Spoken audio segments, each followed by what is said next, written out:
विद्यार्थी मित्रों, आज हम हिंदी कक्षा 10वीं की हिंदी लोकवाणी की पहली कविता का अध्ययन करेंगे। कविता का नाम है सोंधी सुहानी और जिसके कवि है डॉक्टर कृपा शंकर शर्मा अच्युत जी। डॉक्टर कृपा शंकर हिंदी की विविध विधाओं को लिखते हैं। उन्हें बहुत सारी कविताएं, दोहे के समीक्षक है। इस कविता के अंदर कृपा शंकर जी ने वर्षा ऋतु का वर्णन किया है। प्रकृति, पेड़ पौधे, नदी, तालाब, परिवर्तनों का इस कविता में कवि ने मनोहारी वर्णन किया है। मन को लुभाए ऐसा वर्णन। इस कविता में कवि वर्षा ऋतु में आने पर प्रकृति के अंदर होने वाले परिवर्तनों को ले कवि ने यहाँ बड़ी मार्मिकता से हमें बताने का प्रयास किया। कवि क्या कहते हैं, हम कविता की ओर जाएंगे। विद्यार्थियों, दो पंक्तियां एक एक परिच्छेदों को हम देखेंगे। पहली दो पंक्तियों में कवि क्या कह रहे हैं, सोंधी सोंधी सी सुगंध माटी से बोली। सोनी सोनी सी सुगंध माटी से बोली, बादल बरस गया, धरती ने आंखें खोली। विद्यार्थियों, कवि ने क्या कहने का प्रयास करें, देखो कि वर्षा ऋतु होने पर हमें मालूम है गर्मी का मौसम जैसे ही खत्म होने लगता है, पहली बारिश जब होती है तो बारिश होने के साथ साथ इस मिट्टी से भीनी भीनी खुशबू आती है। वह खुशबू कस्तूरी के खुशबू के साथ मिलती जुलती होती है, सबको अपनी ओर आकर्षित कर लेती है। इतनी आकर्षकता उस खुशबू में होती है, इसीलिए कवि ने उसे सोंधी सोंधी, सोंधी का अर्थ होती मीठी। तो ऐसी मीठी खुशबू जिसे हर कोई पसंद करे, ऐसी खुशबू हमें इस माटी से आते। माटी मतलब मिट्टी से। और जैसी बादल बरस गया, बादल बरसना का अर्थ होता है वर्षा होना। वर्षा जैसे होती है हम देखेंगे फौरन इस प्रकृति के अंदर, इस वातावरण के अंदर बदलाव आपको नजर आएगा। बारिश होने के कुछ ही दिनों के बाद इस मिट्टी जो हमें बंजर दिखाई देती है, उसी मिट्टी में से हमें हरे हरे घास निकली हुई नजर आती है, छोटे छोटे पौधे निकल आते हैं। किसान के खेत में छोटे छोटे जो है तो नन्हे नन्हे पौधे हमें नजर आते हैं। तो इस प्रकार बादल बरसने के बाद बहुत सारा परिवर्तन होता है। कवि कहते हैं कि बादल बरसने से ऐसा लगता है मानो मिट्टी ने, इस धरती ने आंखें खोली है। वो देखना चाहती है कि क्या परिवर्तन हो गया है और क्या बदलाव हुआ है वर्षा ऋतु के आगमन से। वर्षा ऋतु सारी ऋतुओं में प्रिय ऋतु मानी जाती है। क्यों?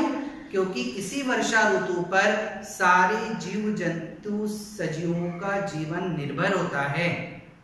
इसी वर्षा ऋतु से सभी को अन्न और पानी प्राप्त होता है। इसीलिए वर्षा ऋतु का बड़ा महत्व है। विद्यार्थियों, क्या कहते हैं कवि, और कि कवि कह रहे हैं कि वर्षा ऋतु होने के बाद ये जो वन होता है, जंगल होता है, उपवन होता है, इस उपवन में बहुत सारे प्राणी रहते हैं, परंतु मयूरा, मोर जिसे कहते हैं, देखो चारों ओर हुई हरियाली कहे मयूरा। चारों ओर हुई हरियाली कहे मयूरा, सदियों का जो सपना है हो जाए पूरा। मोर जो है, मोर कह रहा है हमसे, कवि कहते हैं कि मयूरा हमसे क्या कह रहा है, देखो वो बड़ा आनंदित हो गया है, चारों ओर हरियाली छा गई है। क्यों हरियाली छाई है? क्योंकि वर्षा हुई है।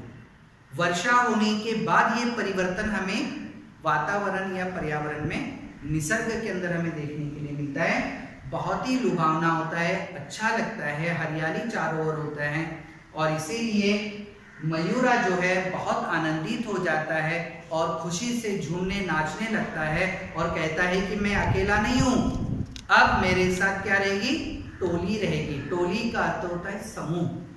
मेरे जैसे और भी प्राणी इस आनंद में सहभागी होंगे। और कहता है कि सदियों का जो सपना है हो जाए पूरा। किसका सपना है? भारत माता का। ये जमीन का सपना था कि इसमें बदलाव आए। सबने कई महीनों से सपना देखा था कि ये जो धरती है इसमें परिवर्तन आ जाए। 4 महीने की तपती धूप के वर्षा गर्मी ऋतु के बाद जब वर्षा ऋतु आती है तो यह वर्षा ऋतु सबके लिए आनंददायी होती है। कुछ ना कुछ आशाएं सब लगाए बैठते हैं इस वर्षा ऋतु के साथ। इसीलिए कवि कहते हैं कि एक यहाँ पर नहीं अकेला होगी टोली, एक यहाँ पर नहीं अकेला होगी टोली, सोंधी सोंधी सी सुगंध माटी से होगी। विद्यार्थियों, कवि क्या कह रहे हैं यहाँ पर कि यहाँ पर नहीं अकेला होगी टोली, सोंधी सोंधी सी सुगंध माटी से बोली। मयूरा कहा कि मैं अकेला नहीं रहूंगा, मेरे साथ क्या रहेगी? पूरी टोली रहेगी। और क्या होगा? और क्या परिवर्तन होता है? देखो विद्यार्थियों कि बाग बगीचे ताल तलैया सब मुस्काए, बाग बगीचा ताल तलैया सब मुस्काए, झूम झूम कर मस्ती में तरुगीत सुनाए। बाग बगीचे जो होते वर्षा ऋतु में हरे भरे पौधों से भर जाते हैं। पूरे पौधे, पेड़ पौधे है ना, पत्तों से और फूलों से लद जाते हैं।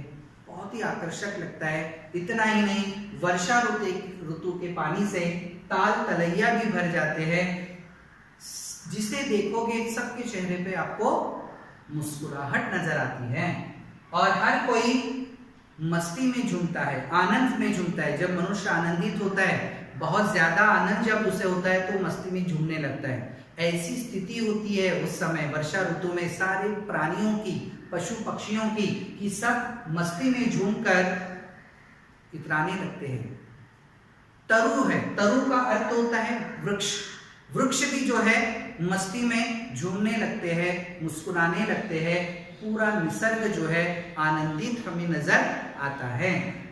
मस्त पवन ने अब खोली है अपनी झोली, सोंधी सोंधी सी सुगंध माटी से बोली।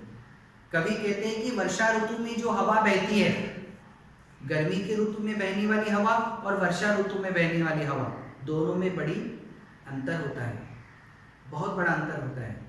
गर्मी में बहने वाली हवा लू होती है, तकलीफ देती है, परंतु वर्षा ऋतु में जो हवा बहती है, जो पवन बहता है, पवन का अर्थ होता है हवा।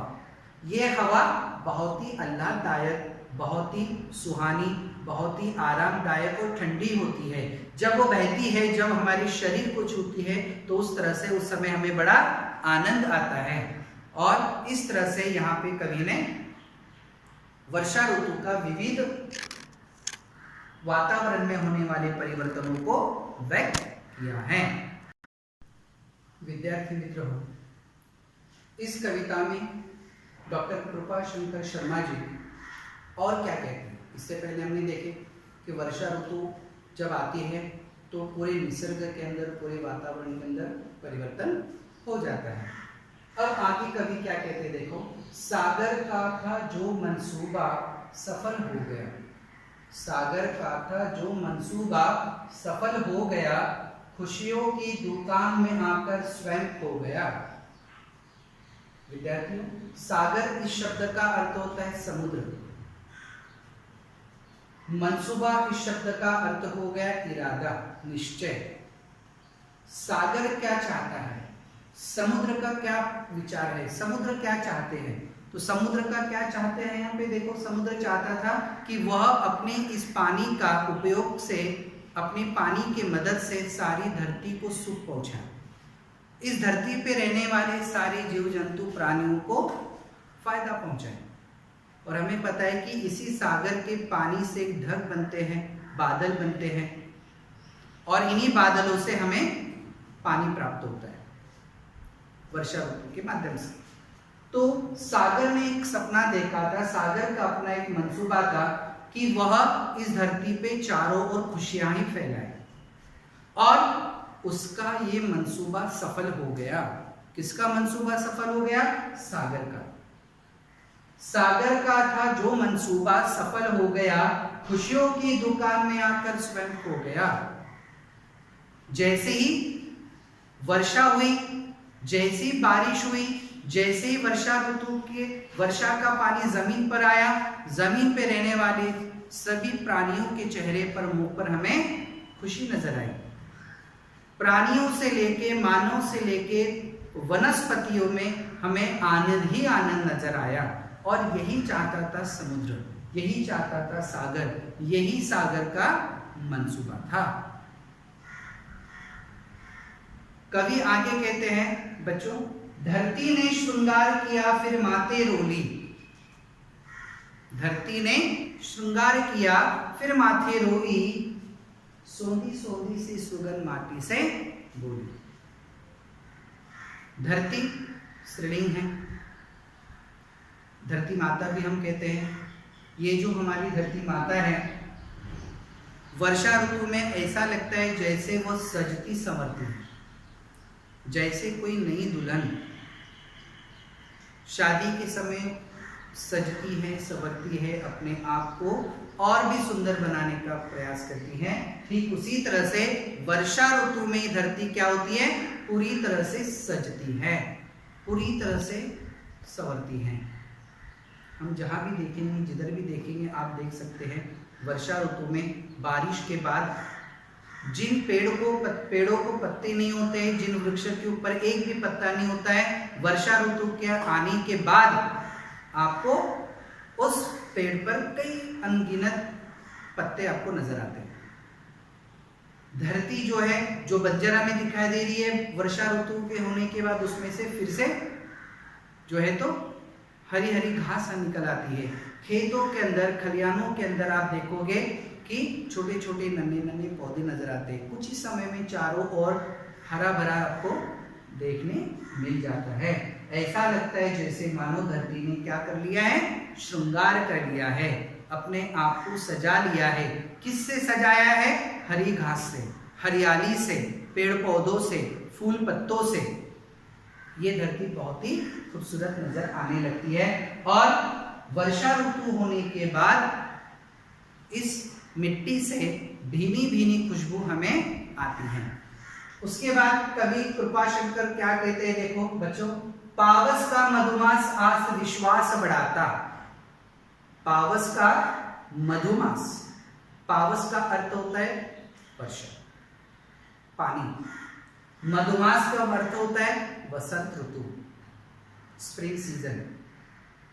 और इस वसंत ऋतु में आप देखोगे, जिधर देखोगे आपको हर पेड़ पौधे जो है वह फूलों से और पत्तों से लदे नजर। स्प्रिंग सीजन जिसे कहते हैं, नया जीवन आता है, पुराने पत्ते झड़ते हैं, नए पत्तों का आगमन होता है, दोबारा से इस धरती पर सृजनत्व होता है, बदलाव आता है, परिवर्तन होता है। इसीलिए बारिश से, वसंत ऋतु के आने से और वर्षा के आने से चारों तरफ अपनों को हरियाली देखने मिलती है। मन के अंदर जो आशा थी, जो विश्वास था, वह दृढ़ होते हुए हमें दिखाई देता है। इन सारे बदलाव को देखकर, इस निसर्ग के परिवर्तन को देखकर, इस बदलाव को देखकर डॉक्टर कृपाशंकर अपने आप से कहते हैं कि मैं इस वातावरण के आगे, इस बदलाव के आगे, इस निसर्ग के आगे अपना माथा झुकाता हूं, मैं नतमस्तक होता हूं। देखो, नतमस्तक होकर अचूक पद पुष्प चढ़ाता। अचूक शब्द का प्रयोग किया है। अचूक ये जो है, यह डॉक्टर कृपाशंकर शर्मा का अपने लिए जो है तो दूसरा नाम उन्होंने, पेट नेम जिसे कहते हैं। डॉक्टर कृपाशंकर अचूक इस नाम से भी कविताओं का रचना करते हैं। इसीलिए इस पंक्ति के अंदर अचूक शब्द का प्रयोग किया गया है। और ये कवि लोगों का अपनी कविताओं को लिखने का एक तरीका है। नतमस्तक होकर, नतमस्तक होना मतलब अपने माथे को सामने वाले के आगे झुकाना, सामने वाले व्यक्तियों को रिस्पेक्ट देना, मान सम्मान देना। जब कोई मनुष्य किसी के सामने नतमस्तक होता है, अर्थात वह उस व्यक्ति का आदर करता है। कवि किसका आदर कर रहा है? निसर्ग का आदर कर रहा है, होने वाले परिवर्तन का आदर कर रहा है। वर्षा ऋतु के सामने नतमस्तक होता है। क्यों? क्योंकि वर्षा ऋतु सबके लिए जीवनदायी है। इसीलिए कवि भी उसके सामने नतमस्तक होता है और आनंद से उसका वेलकम करता है, उसका जो तो स्वागत करता है और धरती माता के चरणों पर पदपुष्प भी चढ़ाता है। सदा सदा से चलती आई हंसी ठिठोली, सोंधी सोंधी सी सुगंध माटी से बोली। विद्यार्थियों, कवि कहता है कि सदा सदा से चलती है। ये जो एक ऋतु आता है, फिर दूसरा ऋतु चला जाता है, उसके बाद दूसरा ऋतु आता है, ये आना जाना तो चलते रहता है, सदा से चलती आती है। तो ठीक इसी तरह से गर्मी का ऋतु, उसके बाद में फिर वर्षा ऋतु, फिर सर्दी का ऋतु, फिर उसके बाद गर्मी का ऋतु, ये जो आना जाना तो चलता ही रहता है। इस प्रकार इस कविता में कवि अच्युत जी ने सोंधी सुगंध इस कविता में वर्षा ऋतु में इस पृथ्वी के ऊपर होने वाले बदलाव तथा वातावरण में होने वाले परिवर्तनों को व्यक्त किया है। और ये कविता कहां से ली गई है? नदी उफान भरे इस गीत संग्रह से ली गई है। ये भी हमको ध्यान में रखना है कि प्रस्तुत कविता कहां से ली गई है, कौन से गीत संग्रह से ली गई है? नदी उफान भरे। तो विद्यार्थियों, मेरी आपसे निवेदन रहेगा कि इस कविता का अच्छे से फिर दोबारा अध्ययन कीजिए और इस कविता के नीचे जो गृह कार्य दिया हुआ है, आप उस गृह कार्य को लिखेंगे तथा इस पूरी कविता का सार अपनी शब्दों में आपको लिखना है। यह आपका गृह कार्य रहेगा। धन्यवाद।